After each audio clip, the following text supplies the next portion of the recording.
ఒక కోరికను తీర్చుకోవడానికి మనం ప్రయత్నం చేసి తీర్చుకున్నాం అనుకో, ఇక అంతటితో ఆ కోరిక ఆగదు. మనం తీర్చే కొద్దీ ఆ కోరికలు వాంఛలు ఎక్కువైపోతూ ఉంటాయి. ఎంతమందికి ఇది అనుభవంలో అర్థమైంది? కొంతమంది చేతులు ఎత్తారు అనుభవంలో అర్థమైన వాళ్ళు, కొంతమందికి అనుభవం అర్థం కాల. అవి ఏవైనా కావచ్చు. వస్త్రాలు ఇలాంటివి కావాలి అనుకున్నాం, తెచ్చుకున్నాం, ఆ కోరిక కలిగింది, తీర్చాం, తృప్తి కలగదు. కలక్కపోగా ఇంకా ఎక్కువ అవుతుంటాయి. ఇక వస్త్రం దగ్గర నుండి దేహ వాంఛతో సహా, ఓపెన్గా చెప్తున్నా, శారీరక వాంఛలతో సహా వాటిని తీర్చడానికి మనం ప్రయత్నం చేసే కొద్దీ ఆ వ్యామోహం ఎక్కువైపోతూ ఉంటుంది, కానీ దానికి బ్రేక్ పడదు.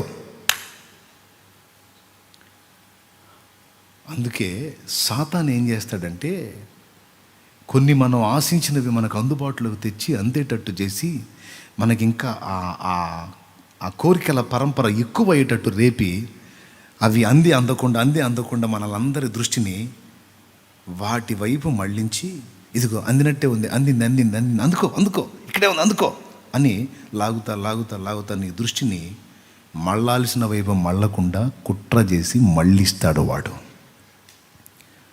ఇది ఎంతమందికి అర్థమైద్దో నాకైతే తెలియదు. దీనికి విరుగుడుగా పౌలు మహనీయుడు ఏం చెప్పాడంటే, ఇది పెద్ద డేంజర్ ఉంది దీనిలో. చివరికి ఎట్లా తీసుకెళ్తాడు వీడు?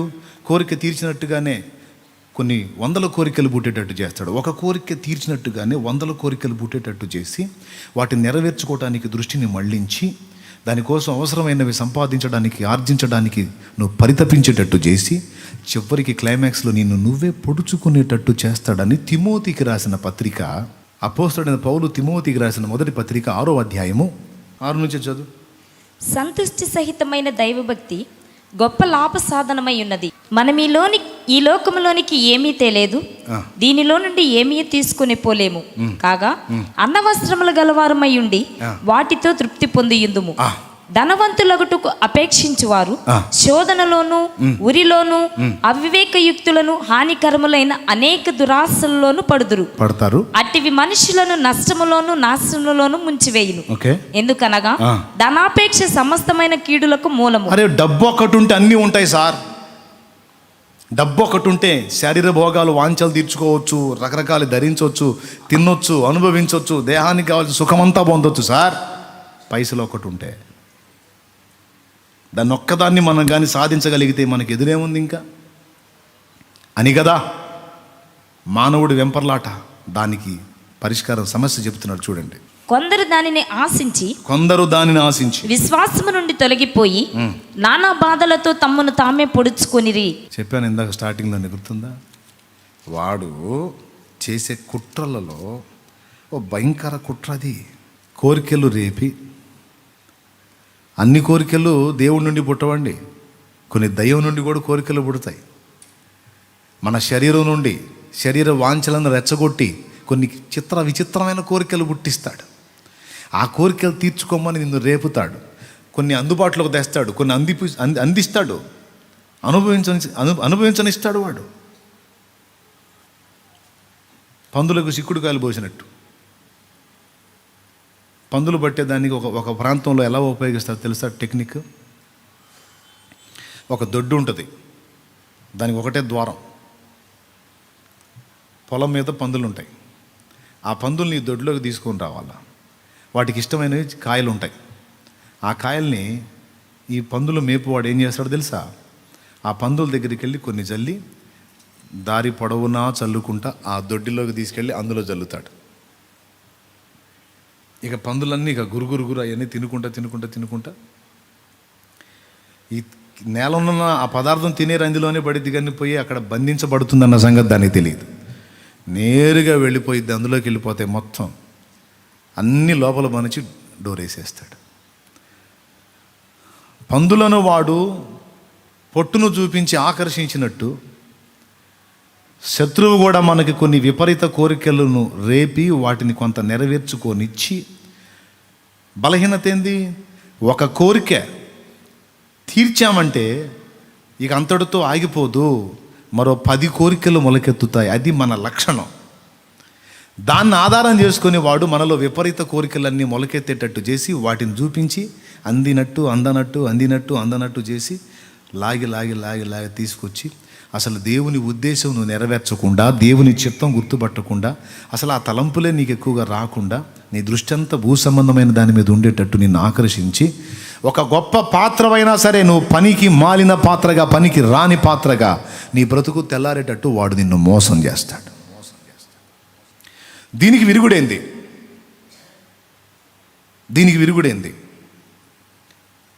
అంటే భూ సంబంధమైన వాటి విషయంలో దేవుడిచ్చిన స్థాయిలో ఎక్కడికక్కడికే తృప్తి చెందటం అనేది సాధన చేయాలి.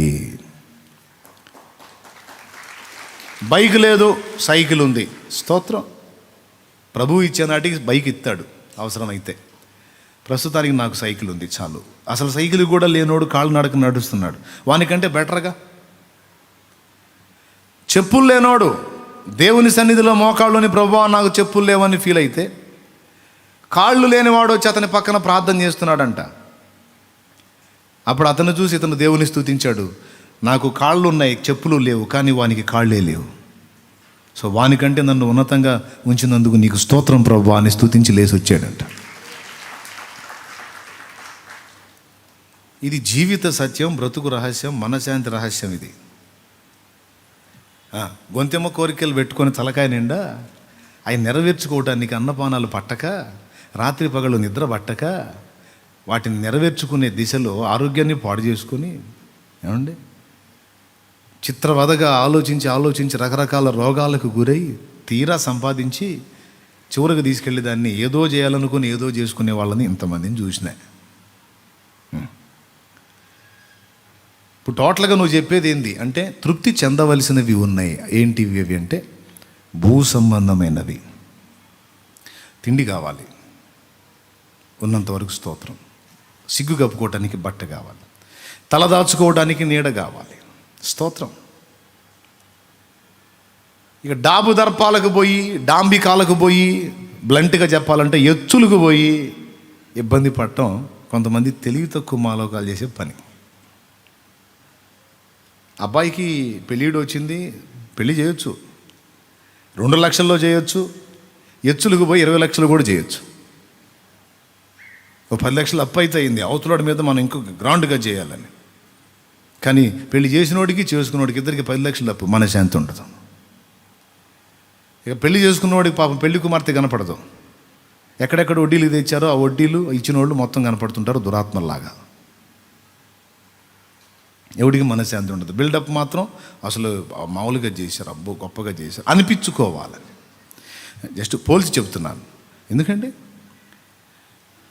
మన్నాయికి మ్యారేజ్ చేశారు, పెద్ద మొత్తం పెట్టి చేశారు. దగ్గర 70 నుంచి 80 వేల రూపాయలు అప్పట్లో ఖర్చు పెట్టి చేశారు. అప్పటికి మాకు అది ఎక్కువ పెళ్ళి అన్నమాట.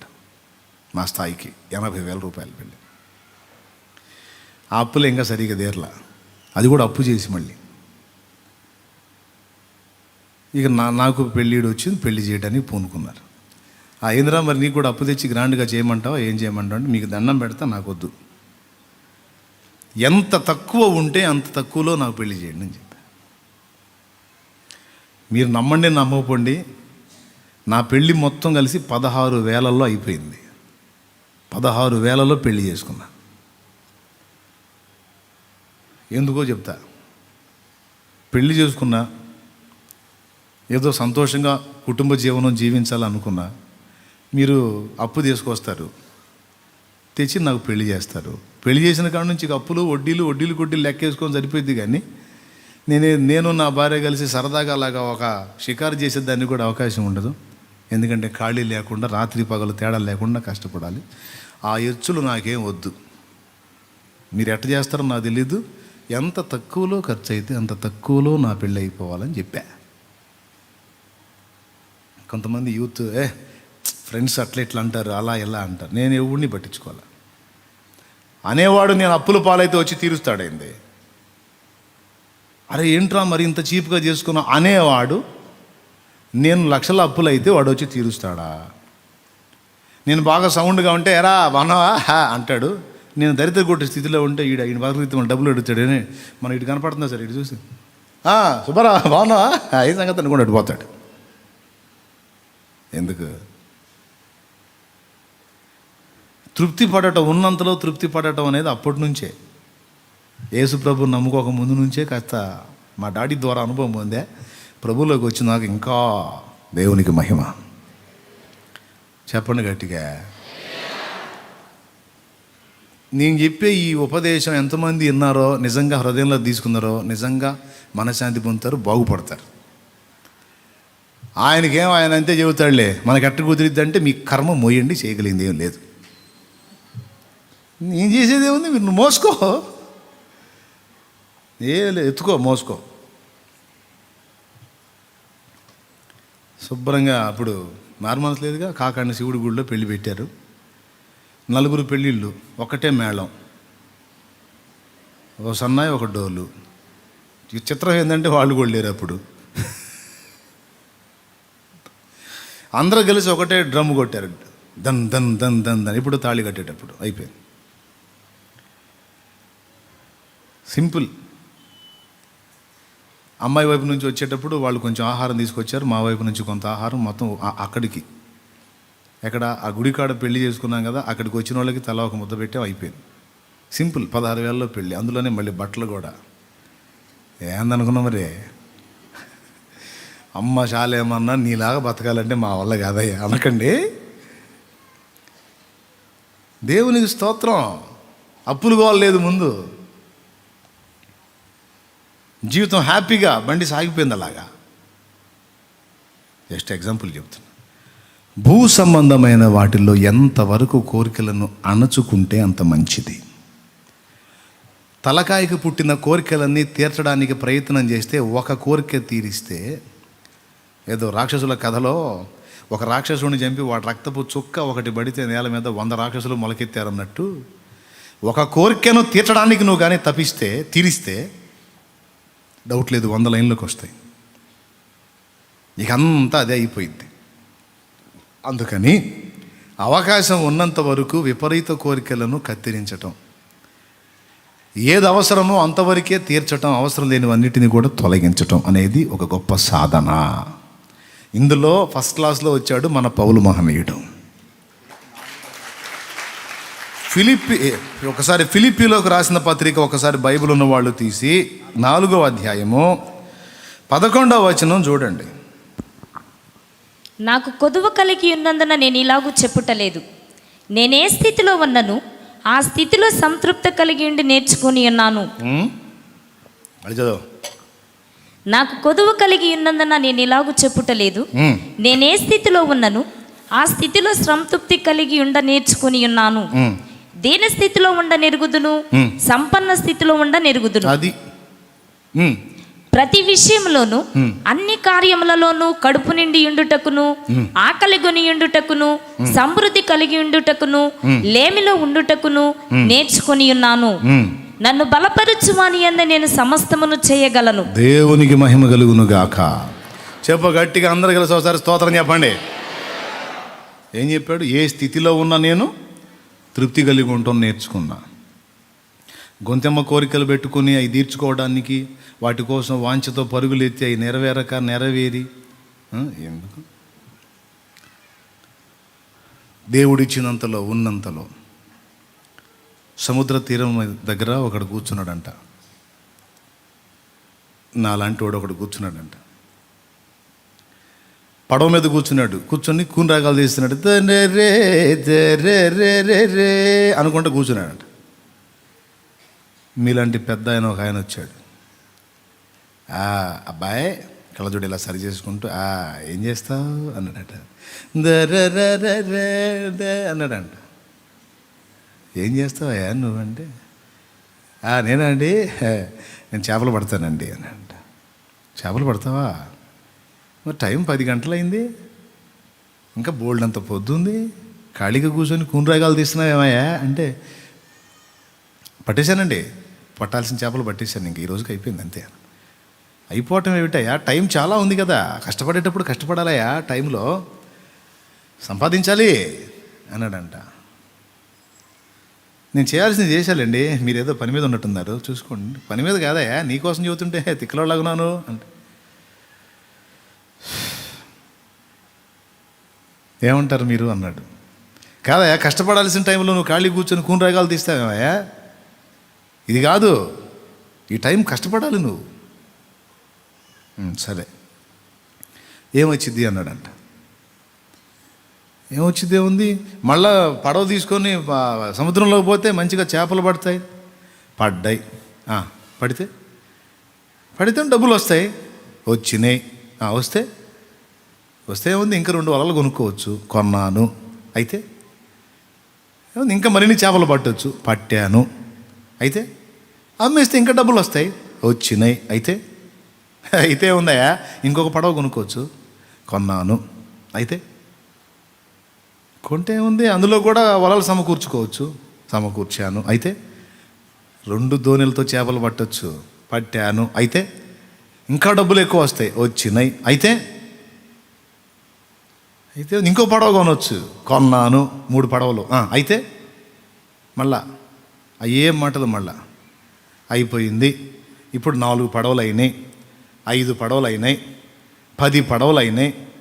10 మంది పనోళ్ళు, వాళ్ళకి సహకారులు ఒక్కొక్క పడవకి 4, మొత్తం 10 పడవల మీద 50 మంది. ఓకే, లక్షలు డబ్బులు వస్తాయి. వచ్చినాయి. వస్తే ఏముంది, లక్షలు కోట్లు డబ్బులు వస్తాయి కనుక హాయిగా కూర్చొని జీవితాన్ని అనుభవించవచ్చాయా అన్నాడు. మరి ఇప్పుడు నేనేం చేస్తున్నాను అన్నాడు. ప్రస్తుతం నేనేం చేస్తున్నాను సార్, నేను అదే చేస్తున్నాను అన్నాడు. మీరేమో హాయిగా కూర్చొని జీవితాన్ని అనుభవించడానికి ఇంత ప్రాసెస్ చెప్పారు, ఇవన్నీ ఏమి లేకుండానే ఉన్నంతలో తృప్తి చెంది హాయిగా జీవితాన్ని అనుభవిస్తున్నా అన్నాడు.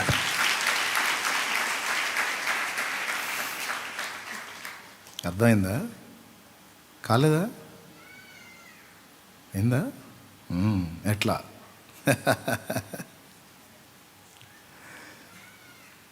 ఇప్పుడు మీరు ఇంత ప్రాసెస్ చెప్పారు కదా సార్, ఇవంతా నెరవేరేటప్పటికీ నల్లగా ఉన్న నా జుట్టు కాస్త తెల్లగా అయిపోతుంది. ఆరోగ్యంగా ఉన్న దేహంతో రాత్రి పగలు డబ్బో అని కంటికి నిద్ర లేకుండా, ఒంటికి సుఖం లేకుండా, కడుపుకు తిండి లేకుండా ఆర్జించానండి.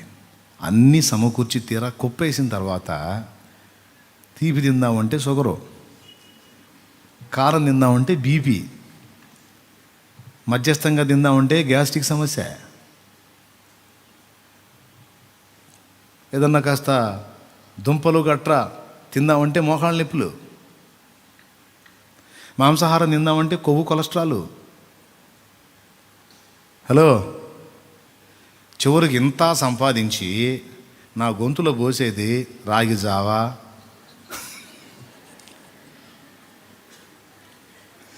అది కూడా ఇడు సావా అని పోతుంటారు. ఆ రాగి జావా, ఆ కొర్రల జావా, ఆ సజ్జల జావా, ఈ జావలన్నీ ఇడు సావా అని పోసాయే. సార్ ఇంత కష్టపడి ఆర్జించి కొప్పేసి నా జీవితం అంతా దానికే దారపోసి మీరు చెప్పినట్టు అప్పుడెప్పుడో అన్నీ అయిపోయినాక కూనరాగాలు ఏడొస్తాయి, జీవితం ఆనందంలో ఏడుంటుంది సార్. అదేదో అన్నీ బాగున్నప్పుడే కలిగిన దానిలో తృప్తిగా ఏ రోజుకి ఆ రోజు దేవుని కృపలో ఆనందిస్తూ ఉన్నాను సార్ అన్నారు. కాబట్టి ఇందు మూలంగా మీ యవన మందికి తెలియజేయటం ఏమనగా, దేవుడు ఇచ్చిన దానిలో తృప్తి కలిగి ఉండటానికి నేర్చుకోండి. మొదటిది, విపరీతంగా పుట్టే కోరికల్ని అవకాశం ఉన్నంత వరకు కట్ చేసి వాటిని నెరవేర్చకుండా సావగొట్టడానికి ట్రై చేయండి. 2, ఏంటి, పిచ్చి కోరికల్ని ఏం చేయాలమ్మా, పెంచి పోషిస్తే సావగొడతాయి మనల్ని. అందుకని అవి ఎక్కువ డెవలప్ కాకుండా వాటిని మనం చంపిపడేయాలి.